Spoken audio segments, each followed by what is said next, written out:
Ya, terima kasih Bu Ketua, pimpinan, rekan-rekan anggota Komisi 1 yang saya hormati, Bapak Wamenhan, Bapak Panglima TNI, para kepala staf atau yang mewakili yang saya hormati. Langsung saja Bu Ketua, Pak Wamen, mungkin pertama ini anggaran total sebesar 131,9 sekian triliun rupiah. Mungkin sama nadanya Pak Wamen dengan teman-teman sebelumnya, bahwa kita ingin mendapatkan gambaran Pak. Seperti contoh ini program dukungan manajemen. Ini 79 triliun 771 miliar Pak. Ini kalau ditampilkan seperti umum saja seperti ini kayaknya kurang ini Pak. Kita mungkin butuh gambaran yang lebih komprehensif. Karena pertanyaan intinya kalau kita soroti Pak, dari tahun 2022 sampai 2023, dukungan manajemen ini naik lebih dari 8 triliun rupiah. Sedangkan kalau kita soroti di sini program modernisasi alutsista, non alutsista dan sarpras pertahanan, totalnya 35,1 triliun. Itu turun over 10 triliun. Turun lebih dari 10 triliun. Nah, kita paham bahwa kondisi ekonomi kita sekarang sangat sulit, pasti implikasi kepada anggaran baik di seluruh kementerian, khususnya di Kementerian Pertahanan, pasti akan ada implikasinya, pasti akan ada dampaknya. Tapi yang jadi pertanyaan saya, selama Kementerian Pertahanan ini dipimpin oleh Pak Menhan, kita belum mendengar adanya roadmap yang jelas terkait dengan pertahanan kita Pak. Agar apa? Agar kita paham kalau ada otak-atik anggaran 10 triliun lebih dikurangi dari alutsista, 8 triliun dinaikin untuk dukungan manajemen, ada dasarnya. Ada dasarnya yang kita bisa pegang bahwa pertahanan kita on the right track. Nah ini Pak yang kita belum dengar dari Pak Menteri Pertahanan. Tadi disebut terkait dengan MEF fasenya akan selesai. Dengan tren seperti ini nggak tercapai. Adakah roadmap lanjutannya? Blueprintnya seperti apa? Kami dari Komisi 1 selama Pak Menhan memimpin Kementerian Pertahanan belum mendengar Pak. Nah ini Bu Ketua, maksud saya pertanyaan seperti ini cocoknya dijawab oleh Pak Menhan. Walaupun saya sangat menghormati Pak Wamen sebagai pimpinan Kementerian Pertahanan. Terus tadi biar kita apa Pak? Biar kita paham ini otak-atik anggaran ada dasarnya dengan roadmap yang jelas, dengan blueprint yang jelas, jadi masyarakat bisa merasa aman bahwa dengan anggaran besar seperti ini ternyata hasilnya pun jelas. Terus sebagai masukan Pak Wamen, masalahnya nggak akan selesai kalau sumber masalahnya nggak diadres Pak. Sebagai contoh apa? Logjam di tubuh TNI.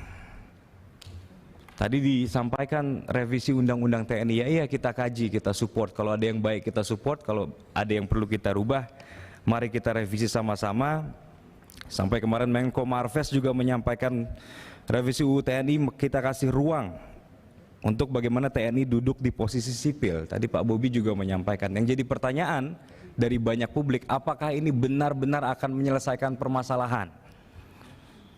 Belum di sini ada akan beberapa alumni Unhan juga ada. Alumni Unhan akan dikasih ikatan dinas. Ini apakah bakal menyelesaikan permasalahan logjam di tubuh TNI itu juga Pak? Ini perlu kita kaji sama-sama Pak. Nah yang kita harapkan apa? Nanti ada pemekaran di Provinsi Papua, akan ada pembangunan di IKN, ini bisa menjadi bagian dari solusi logjam tersebut Pak Wamen dan Pak Panglima yang saya hormati. Tadi Pak Niko menanyakan apakah ada anggaran yang sudah diplot untuk membuat satuan baru dan lain sebagainya. Ini saya berharap bisa menyelesaikan atau jadi awal yang baik untuk penyelesaian masalah logjam di tubuh TNI tersebut. Lagi-lagi yang harusnya bisa menjelaskan ini Menteri Pertahanan. Ini yang kami cukup sayangkan Ibu Ketua, Pak Wamen, tapi mungkin nanti bisa diberikan penjelasan yang komprehensif. Yang kedua dan terakhir Bu Ketua, Bapak Panglima yang saya hormati, waktu itu kita senang Pak, waktu fit and proper test di sini cukup viral kayaknya, kita waktu itu pulang kunjungan Terus kita rapat di sini mendengar fit and proper test, mendengar visi dan misi dari Pak Panglima. Misi utama saya, prioritas utama saya adalah pendekatan humanis dan teritorial di Papua. Saya walaupun nggak nanya Bu Ketua, Pak Ketua waktu itu, ini gue banget nih, cocok nih. Bukan hanya Pak Yan, kita di sini mewakili seluruh masyarakat di Indonesia, Pak. Saya lebih sering kunjungan ke Papua daripada ke Pandeglang sama Lebak, Bu Ketua. Jadi, tapi di situ muncul ide pertamanya, Pak. Ini thought prosesnya aja gitu. Pendekatan humanis dan teritorial di isu Papua, yes, kita dukung 100%. Tapi makin kesini kita lihat awal-awalnya kemarin, Pak, itu prajurit-prajurit kita berguguran di sana. Banyak prajurit-prajurit kita yang terkorbankan. Sehingga kita dari Komisi 1, saya pribadi juga selalu menekankan bahwa jangan sampai pendekatan humanis dan teritorial di Papua ini akan berarti bahwa makin banyak nanti prajurit-prajurit kita yang terkorbankan, Bapak Panglima yang saya hormati. Di sisi lain, penyimpangan dan penyelewengan wewenang tetap ada ternyata, Pak.